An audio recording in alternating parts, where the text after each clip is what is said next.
தமிழக வெற்றிக் கழகத்தின் தலைவர் விஜய் இன்று தனது பேச்சில் தமிழக அரசியல் சூழ்நிலையை நேரடியாக விமர்சித்தார்.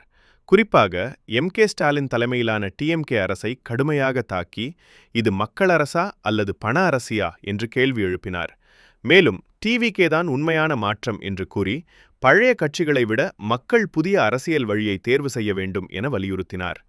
இளைஞர்களை நேரடியாக அணுகி, நீங்கள்தான் மாற்றம், நீங்கள்தான் எதிர்காலம் என்று உணர்ச்சிபூர்வமாக பேசினார். இந்த பேச்சின் மூலம் டிவிகேயை ஒரு முக்கிய அரசியல் சக்தியாக நிலைநிறுத்தும் முயற்சி தெளிவாக தெரிகிறது. தமிழக அரசியலில் இன்று பரபரப்பு நிலவுகிறது. விஜய் மேடையில் பேசி டிஎம்கேக்கு நேரடி சவால் விட்டார். இது சாதாரண பேச்சாக இல்லாமல் 2026 தேர்தலுக்கான முக்கிய சிக்னலாக பார்க்கப்படுகிறது.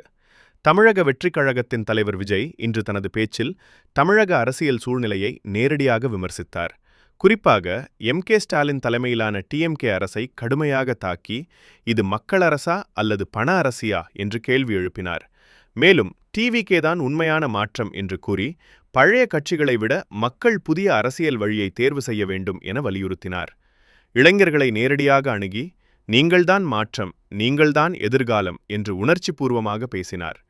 இந்த பேச்சின் மூலம் டிவிகேயை ஒரு முக்கிய அரசியல் சக்தியாக நிலைநிறுத்தும் முயற்சி தெளிவாக தெரிகிறது. தமிழக அரசியலில் இன்று பரபரப்பு